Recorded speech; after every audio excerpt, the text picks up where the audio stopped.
తాకట్లో ఉన్న బంగారాన్ని విడిపించి ఆ రోజున మార్కెట్ ధర కట్టి మిగిలిన డబ్బును మీకు అందిస్తుంది కొమ్మూరి గోల్డ్.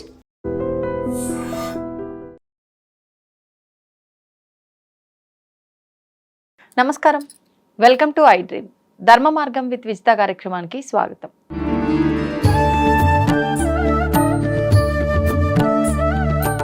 పరాభవ నవ సంవత్సరంలో తులారాశి వారి ఫలితాల గురించి తెలియజేయండి. పరాభవ నవ సంవత్సరంలో తులారాశి వారికి ఏ విధంగా ఉందో మనం తెలుసుకుందాం.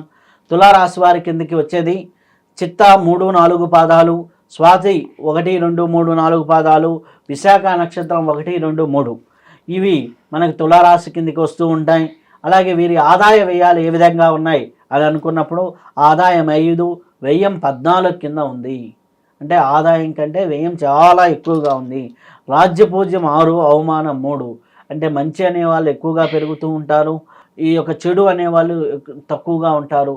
కానీ రాజ్యపూజ్యం పేరు ప్రతిష్టల పరంగా చాలా బాగుంది, కానీ ఆదాయ మార్గాలు ఒక మోస్తారుగా ఉన్నాయి అని చెప్పొచ్చు. వ్యయం ఎక్కువగా ఉంది, జాగ్రత్త వహించడం అవసరం. అలాగే వీరికి ముఖ్యమైనటువంటి గ్రహాలు గురువు 9, 10 స్థానాల్లో సంచారంలో ఉంటున్నాడు. జూన్ వరకు 9వ స్థానం, తర్వాత 10వ స్థానంలో సంచారంలో ఉంటున్నాడు. కాబట్టి వీరికి ఉద్యోగము, వృత్తి, వ్యాపార రంగాల్లో మంచి ఫలితాలు వస్తాయి. ఫలితాలు ఉన్నతంగా లేనప్పటికీ సాధారణమైన ఫలితాలు చాలా వరకు మేలైన ఫలితాలే కనిపిస్తూ ఉన్నాయి. శని 6వ ఇంట్లో చాలా శుభంగా ఉన్నాడు, చాలా అనుకూలం. శని శత్రువులు బలహీనపరుస్తాడు, అప్పులు తగ్గుతాయి, ఆరోగ్య సమస్యలు కూడా తగ్గుతూ ఉంటాయి. రాహువు కేతు చూసినట్లయితే కేతు 11వ స్థానంలోను, రాహు 5వ స్థానంలో ఉన్నాడు. ఈ రాహుకేతువుల వల్ల సాధారణ ఫలితాలే ఉన్నాయి. కాబట్టి కొత్త నిర్ణయాలు అన్నీ కూడా చాలా వరకు మంచి ఫలితాన్ని ఇస్తున్నాయి. ఆధ్యాత్మికంగా మంచిగా ముందుకు వెళ్ళేదానికి అవకాశం ఎక్కువగా ఉంది. పోరాటం తర్వాత విజయం సంభవించేదానికి అవకాశం ఎక్కువగా ఉంది. నిజాయితీ, మంచి ప్రవర్తన మిమ్మల్ని కాపాడుతూ ఉంటుంది. అలాగే ఆదాయానికి మించిన ఖర్చులు కూడా కనిపిస్తూ ఉన్నాయి. దొంగల విషయంలో కొద్దిగా ఉండండి. ఇప్పుడు సైబర్ నేరగాళ్ళు ఇట్లాంటి విషయాల్లో కొద్దిగా అప్రమత్తంగా వ్యవహరించడం అనేది అవసరం.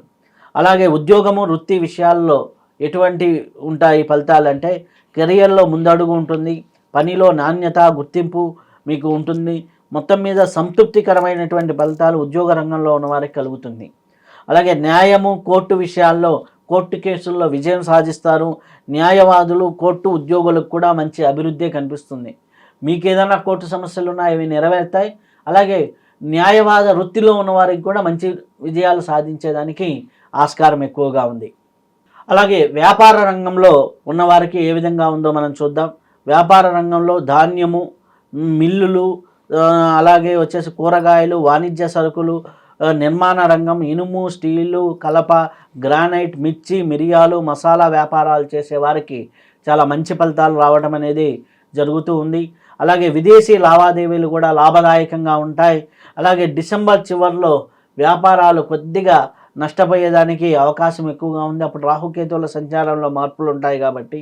అలాగే కుటుంబము, వ్యక్తిగత జీవితానికి వచ్చేసరికి దాంపత్య జీవితం అనుకూలంగా ఉంటుంది. గృహ సంబంధమైన విషయాల్లో నూతన వస్తువులు, నూతనమైనటువంటి ఫర్నిచర్స్ కొనేదానికి అవకాశంగా ఉంటుంది. అలాగే ఇంటి స్థలాలు, ఇల్లు, కొత్త ఇల్లు నిర్మాణానికి మంచి అనుకూలమైనటువంటి కాలంగా చెప్పవచ్చును. అలాగే వివాహాది శుభకార్యాలు ఇళ్లలో చేయదలుచుకున్న వాళ్ళు ఇది ఒక మంచి సమయంగా గుర్తించి ముందుకు వెళ్తే చాలా బాగుంటుంది. అలాగే సినిమా రంగంలో ఉన్నవారు ఉన్నతమైనటువంటి ఫలితాలు, ఉన్నతమైనటువంటి విజయాలు సినిమా రంగంలో తులారాశి వారు ఉంటే వారి ఫలితాలు బాగా ఉంటాయి. కళాత్మక రంగాల్లో ఉన్న వారందరికీ కూడా మంచి ఫలితాలు లభిస్తూ ఉంటాయి. అలాగే విద్యార్థులకి జ్ఞానవృద్ధి అనేది బాగుంటుంది. పోటీ పరీక్షల్లో విజయాలు సాధిస్తారు. దూర ప్రాంతాల్లో విద్య కోసమై ప్రయత్నిస్తున్న వారు, విదేశీయాల్లో విద్య కోసం ప్రయత్నిస్తున్న వారికి మంచి ఫలితాలు కనిపిస్తున్నాయి. అలాగే వీరికి ఏ విధంగా ఉంటుంది అంటే శని ప్రభావం వల్ల ఆరోగ్యం చాలా మెరుగుపడుతుంది. అలాగే ఆరోగ్య విషయంలో పూర్తిగా ఉపశమనంగా ఉండవచ్చును. కొంతవరకు మంచి ఫలితాలు ఆరోగ్యపరంగా బాగానే ఉన్నాయి. వీరికి అదృష్టాన్ని ఇచ్చే సంఖ్య 6. బుధవారం, శుక్రవారం, శనివారం మంచి ఫలితాలు కనిపిస్తూ ఉన్నాయి. తులారాశి వారికి మంచి విజయాలు ఉన్నాయి. న్యాయపరమైన విజయాలు, ఆర్థికపరమైన విజయాలు అన్ని విధాలుగా బాగున్నాయి. కాకపోతే అలాగే దొంగతనాలు, అలాగే కొన్ని మిస్లీడింగ్స్ కూడా ఉన్నాయి. కాబట్టి ఆ విషయాల్లో జాగ్రత్తగా ఉంటూ ముందుకు వెళ్తూ ఉంటే సరిపోతుంది. ఈ రాశి వారికి ఇంకా మెరుగైన ఫలితాలు పొందాలి అనుకుంటే వారు చేయవలసిన రెమెడీస్ ఏంటి అన్నప్పుడు దుర్గాదేవిని ఆరాధన చేసుకోవడం, సుబ్రహ్మణ్య స్వామిని పూజించుకోవడం, అలాగే నిత్యము కూడా దుర్గాదేవికి సంబంధించినటువంటి స్తోత్రాలు కానీ, సుబ్రహ్మణ్య స్వామికి సంబంధించిన స్తోత్రాలు కానీ పారాయణ చేసుకుంటూ ఉంటే చాలా వరకు మంచి ఫలితాలు పొందేదానికి ఆస్కారం ఎక్కువగా ఉంది. అలాగే మనకి తెలుగు రాష్ట్రాల్లో విజయవాడ దుర్గమ్మ అమ్మవారు శక్తిపీఠాల దర్శనం చేసుకుంటూ ఉన్నా కానీ చాలా అద్భుతమైన ఫలితాలు కలిగేదానికి అవకాశం ఎక్కువగా ఉంది. ఇప్పుడు మనం గోచార ఫలితాలు మనము ఇప్పుడు సంపూర్ణంగా మనం తెలుసుకుంటూ ఉన్నాం. అలాగే గ్రహచారం జాతక ఫలితాలను కూడా కలిసి అంటే జాతక ఫలితాలను కూడా కలుపుకొని ముందుకు వెళ్తే చాలా మంచి రెమెడీస్ చేసుకుంటే మంచి ఫలితాలు వచ్చేదానికి ఆస్కారం ఎక్కువగా ఉంది. కాబట్టి ఈ రెండింటిని కలిపి ఒక మంచి ఆస్ట్రాల దగ్గర చూసుకొని ఈ యొక్క ఫలితాలని పొంది రెమెడీస్ని చేసుకుంటూ ఉంటే చాలా అద్భుతంగా ఉంటుంది ఈ తులారాశి వారికి. గురుగారు, పరాభవ నవ సంవత్సరంలో వృశ్చిక రాశి వారి ఫలితాలు ఎలా ఉన్నాయండి? ఇప్పుడు పరాభవ నవ సంవత్సరంలో వృశ్చిక రాశి వారికి ఏ విధంగా ఉందో మనం తెలుసుకుందాం. వృశ్చిక రాశి వారు అంటే విశాఖ 4వ పాదము, అనురాధ 1, 2, 4 పాదాలు, అలాగే జ్యేష్ఠ నక్షత్రం 1, 2, 3, 4 పాదాలు. అంటే విశాఖ నక్షత్రం 4వ పాదం నుంచి అనురాధ మొత్తము, జ్యేష్ఠ మొత్తము కలుపుకొని మనము వృశ్చిక రాశి కింద మనం చెప్పుకుంటుంటాం. అలాగే వీరికి ఆదాయం ఎంత ఉంది అంటే 11 ఉంది, వ్యయం 5 ఉంది. ఆదాయం 11, వ్యయం 5, రాజ్యపూజ్యం 2, అవమానం 6. అంటే వీరు బాగానే సంపాదిస్తారు. ఆదాయ వ్యయాలు ఆదాయం ఎక్కువగా ఉంది. అలాగే చెడు అనే వాళ్ళు కొద్దిగా అవమానాలు ఉన్నాయి కాబట్టి కొంతమంది చేత మాట పడాల్సి వస్తూ ఉంటుంది. వీరి గ్రహస్థితి ముఖ్యంగా చూసుకున్నట్టయితే గురువు 9వ స్థానంలో శుభ ఫలితాన్ని ఇస్తూ ఉన్నాడు. శని 5వ స్థానంలో అనుకూలంగా ఉన్నారు. రాహుకేతువులు 4, 10 స్థానాల్లో చాలా శుభ సంచారంలో ఉన్నారు. ఒక రకంగా చెప్పాలి అంటే గురువు బలం వల్ల ధనయోగము, గౌరవం బాగా పెరుగుతూ ఉంటుంది. రాహుకేతువులు కొంత కుటుంబ అనుకూలతని ఇస్తూ ఉన్నారు. అలాగే చిన్న చిన్న గొడవలు, చిన్న చిన్న పొరపాత్యాలు తప్ప మిగిలినవన్నీ కూడా వృశ్చిక రాశి వారికి అనుకూలంగానే ఉన్నాయని చెప్పవచ్చు. ఆశయాలు నెరవేరుతాయి, ఆగిపోయిన పనులు పూర్తవుతాయి, అధికారుల అనుగ్రహం లభిస్తుంది, బాకీలు వసూలవుతాయి, పేరు ప్రతిష్టలు మెరుగుపడుతుంది. అలాగే మధ్య మధ్యలో అనవసరమైన మాటల వల్ల కొద్దిగా ఇబ్బందికర పరిస్థితులు తలెత్తేదానికి ఆస్కారం ఎక్కువగా ఉంది. అలాగే ఈ యొక్క వృశ్చిక రాశిలో ఉన్నటువంటి ఉద్యోగస్తులకు ఏ విధంగా ఉంది అంటే ఉద్యోగస్తులకి చాలా మంచి ఫలితాలు కనిపిస్తున్నాయి. ప్రైవేటు రంగంలో ఉన్నవారికి, అలాగే కార్మికులకి కొద్దిగా మంచి ఫలితాలు ఉన్నాయి. వీరికి మటుకు పని ఒత్తిడి, ఆర్థిక ఒత్తిళ్లు కొద్దిగా కనిపిస్తూ ఉన్నాయి. కాబట్టి ఆ విషయంలో కొద్దిగా జాగ్రత్త తీసుకోండి. మిగిలిన అన్నీ కూడా చాలా మంచి ఫలితాలే కనిపిస్తున్నాయి. అలాగే రాజకీయ రంగంలో ఉన్నవారికి ప్రజల విశ్వాసం మెరుగుపడుతుంది, పదవి లభించే యోగం ఉంది, పేరు ప్రతిష్టలు కూడా బాగా ఉన్నాయి. రాజకీయ రంగంలో కూడా మంచి ఫలితాలు ఉన్నాయి. శని వీళ్ళని మంచిగా స్థిరత్వంగా మంచి ఫలితాన్ని ఇస్తూ ఉన్నాడు. కళారంగంలో ఉన్నవారికి, టీవీ సినిమా రంగంలో ఉన్నవారికి మంచి అవకాశాలు వస్తాయి.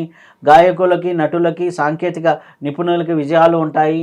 అలాగే కళారంగంలో ఉన్న అన్ని వర్గాల వారికి కూడా మంచి ఫలితాలే కనిపిస్తూ ఉన్నాయి. వ్యాపారం లాభసాటిగానే ఉంటుంది, ఆశించిన ఫలితాలు లభిస్తూ ఉంటాయి. కొన్ని సందర్భంలో ట్రాన్సాక్షన్స్ చేసేటప్పుడు కొద్దిగా జాగ్రత్త వ్యవహరించండి. అప్పుడు వారికి చాలా వరకు ఆ ట్రాన్సాక్షన్స్ వల్ల కొద్దిగా ఇబ్బందులు కలిగేదానికి అవకాశం ఎక్కువగా ఉంది.